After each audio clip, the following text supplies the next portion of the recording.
Halo kaum intelektual, jumpa lagi di channel ini, channel Yosiadian bersama saya. Kita akan belajar sama-sama tentang barang publik. Ya, di dalam mata kuliah ekonomi publik, apa itu barang publik? Nanti kita akan belajar sama-sama bagaimana karakteristiknya, apa saja yang termasuk ya, dan apakah di dunia ini hanya barang publik saja yang ada. Nah, kita akan belajar sama-sama nanti. Nah, kita akan langsung saja. Yang pertama yaitu barang swasta dan barang publik. Kita harus tahu ada dua jenis barang di dunia ini. Yang pertama barang swasta dan yang kedua barang publik. Barang swasta itu adalah barang yang dihasilkan dengan alokasi sumber daya swasta dan tidak dapat diperoleh tanpa pengorbanan. Ya, itu cirinya barang swasta, artinya ya harus ada pengorbanan. Intinya harus ada biaya yang dikeluarkan, entah itu biaya atau diri sendiri yang berkorban ya. Dan yang kedua adalah barang publik ya, barang yang dihasilkan dengan atau tanpa alokasi sumber daya swasta atau pemerintah dan dapat diperoleh tanpa pengorbanan. Intinya barang publik itu tidak ada pengorbanan dalam memanfaatkan. Intinya dapat diperoleh itu bisa jadi ya semua dinikmati oleh umum ya. Dan yang jelas barang publik ada dua karakteristik, non rival dan non eksklusif. Apa itu non rival dan non eksklusif? Kita akan bahas di slide berikutnya. Nah,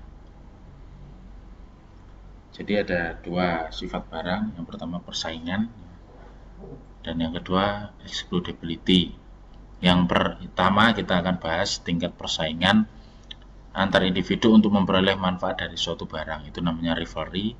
Nah, rivalry ini dibagi dua, ada yang rival persaingan dan yang kedua non rival atau tanpa persaingan. Jadi ada satu barang atau beberapa barang yang bisa dinikmati dengan persaingan. Persaingan di sini adalah persaingan dengan sesama manusia. Yang kedua adalah tanpa persaingan. Jadi semua manusia berhak untuk menikmati dan memanfaatkan. Dan yang kedua yaitu excludability atau pengkhususan ya, bagi individu dalam memanfaatkan suatu barang. Yang pertama dapat dikhususkan atau tidak semua orang bisa menikmati, ada golongan-golongan tertentu ya. Dan yang kedua adalah non excludable atau tidak dapat dikhususkan. Jadi semua orang berhak menikmati. Nah, berikutnya ini cirinya. Kalau rival itu manfaat atas kondisi konsumsi suatu barang berkurang bila dikonsumsi beberapa individu.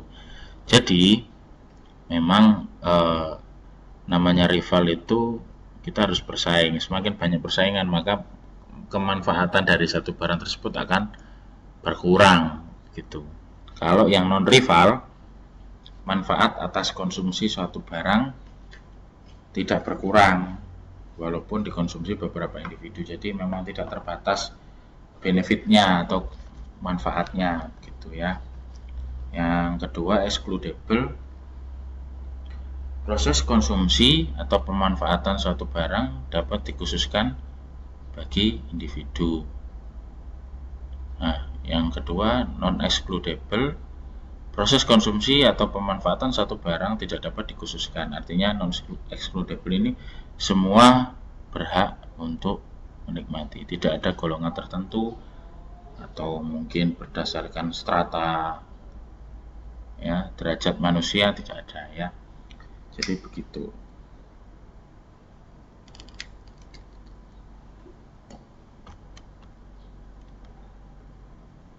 Berikutnya ada ya jenis barang, ada yang rival, non rival, excludable, non excludable. Ini adalah matriks ya, pengelompokan barang berdasarkan tingkat persaingan dan tingkat pengecualian. Kita akan bahas dulu matriks pertama yaitu barang swasta. Barang swasta cirinya adalah dia penuh dengan persaingan dan dikecualikan, hanya beberapa orang saja yang bisa menikmati ya dengan syarat-syarat tertentu. Dan juga dia harus bersaing, itu namanya barang swasta. Bawahnya lagi ada barang yang harus bersaing antar individu tapi tidak dikecualikan, itu artinya common good atau barang semi publik gitu.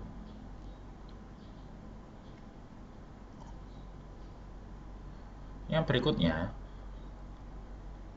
ada barang non rival dan dikecualikan, excludable. Barang semi swasta, artinya tidak ada persaingan tapi dikecualikan hanya beberapa orang saja. Ya. Ada juga barang non rival dan non excludable, artinya di sini tidak ada persaingan dan juga tidak ada pengecualian bagi seluruh golongan masyarakat gitu ya. Jadi semua berhak menikmati tanpa ada biaya yang dikeluarkan. Berikutnya, nah kita akan belajar tentang klasifikasi barang publik. Yang pertama, tingkat eksklusif ya. Kita baca kolom yang kiri atas ya. Tingkat eksklusif tinggi, tingkat rivalry rendah. Contohnya yaitu internet, telepon seluler, jalan bebas hambatan atau jalan tol. Kenapa kok tingkat eksklusifnya tinggi dan tingkat rivalry rendah? Karena eksklusif bahwa ada golongan-golongan tertentu yang bisa menikmati, artinya golongan individu yang mempunyai roda 4 ke atas yang bisa menikmati jalan tol misalnya.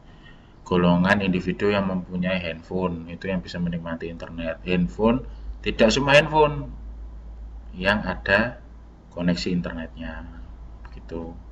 Tingkat rivalry rendah artinya semua berhak menikmati, tapi harus ada klasifikasi tertentu ya.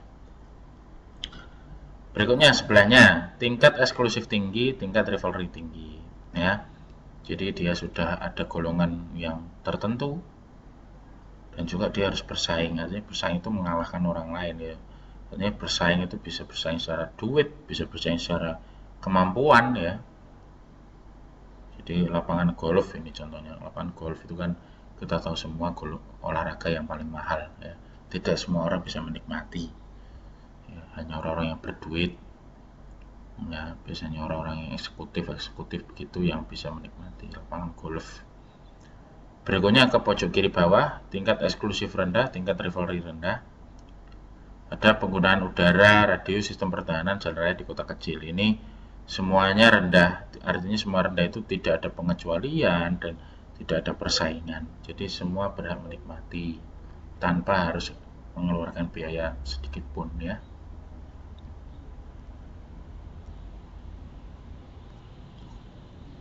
Berikutnya di sebelahnya, tingkat eksklusif rendah, tingkat rivalry tinggi. Artinya contohnya di jalan raya di Jakarta ya. Jadi kita bisa melihat bahwa tingkat eksklusif rendah itu tidak ada persaingan. Bukan tidak ada persaingan, tapi tidak ada pengelompokan. Ya, tidak ada pengelompokan di dalamnya, tapi harus bersaing ya. Jadi harus bersaing. Artinya jalan raya di Jakarta itu kalau semakin pagi kan dia sepi, kalau agak siang sedikit sudah ramai. Artinya tingkat persaingannya juga tinggi gitu ya.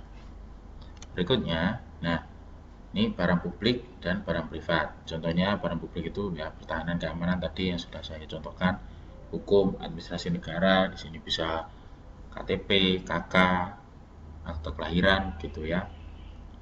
Agak ke tengah sedikit ya, jadi antara ya common good. Ada pendidikan, rumah sakit, transportasi ya, semi publik ini. Publik tapi harus membayar gitu ya. Terus ya dia ada klasifikasi tertentu ya. Nah, untuk barang privat ini harus membayar, harus mengeluarkan biaya untuk menikmatinya, bisa sepatu, makanan, pakaian ya, dan lain-lain ya, begitu. Ya, berikutnya adalah ciri barang pribadi dan barang publik ya. Barang pribadi, barang privat tadi ya. Yang pertama, ada kepemilikan. Nah, kalau barang publik tidak ada kepemilikan, semua orang bisa memiliki atau menikmati. Yang kedua, jumlah terbatas. Kalau barang pribadi itu jumlahnya ya tidak seperti barang publik yang tidak terbatas, artinya hanya beberapa stok yang disediakan gitu. Jadi tidak full sesuai dengan keinginan masyarakat, tapi ada batasannya. Nomor tiga, dibutuhkan pengorbanan untuk memiliki. Pengorbanan bisa pengorbanan fisik, pengorbanan materi ya untuk memiliki. Kalau barang publik gratis, ya kebalikannya. Yang nomor empat, ada pasar atau lembaga yang menyeimbangkan permintaan dan penawaran. Ada harga sebagai penyeimbang ya. Jadi di sana ada satu lembaga yang menaungi agar tidak terjadi chaos ya, kepemilikan barang tersebut atau kemanfaatan. Kalau barang publik ya tidak ada pasar, jadi artinya semua bisa menikmati antara permintaan dan penawaran, semuanya berjalan apa adanya gitu ya. Yang berikutnya, kebutuhan barang publik. Barang publik merupakan barang dan jasa atau sistem yang harus disiapkan oleh pemerintah dalam rangka memberikan pelayanan. Artinya barang publik ini disediakan oleh pemerintah dan untuk memberikan pelayanan. Ketika tidak ada pelayanan, maka tidak bisa disebut barang publik.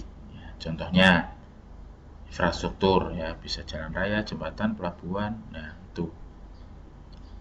Yang kedua, sistem pertahanan keamanan. Ya, yang ketiga, sistem peradilan. Ini semuanya bisa dinikmati oleh siapapun ya, oleh warga negara. Yang berikutnya, pengadaan barang publik dapat dilakukan oleh pemerintah atau perusahaan. Artinya ya barang publik ini ya, mempunyai sifat tidak eksklusif. Artinya semua bisa menikmati tanpa ada golongan tertentu. Yang berikutnya, tidak ada persaingan, jadi tidak ada seorang pun yang saling mengalahkan untuk menikmati barang tersebut ya. Yang berikutnya, terdapat barang publik yang tidak eksklusif, tapi kepuasan penggunanya akan turun karena banyaknya pengguna pada suatu waktu tertentu. Contohnya jalan raya. Oke, jalan raya adalah tingkat persaingan rendah, tingkat eksklusif rendah, tapi begitu banyak orang yang memanfaatkan, maka ya artinya ada individu yang manfaatnya itu berkurang untuk menggunakan jalan raya.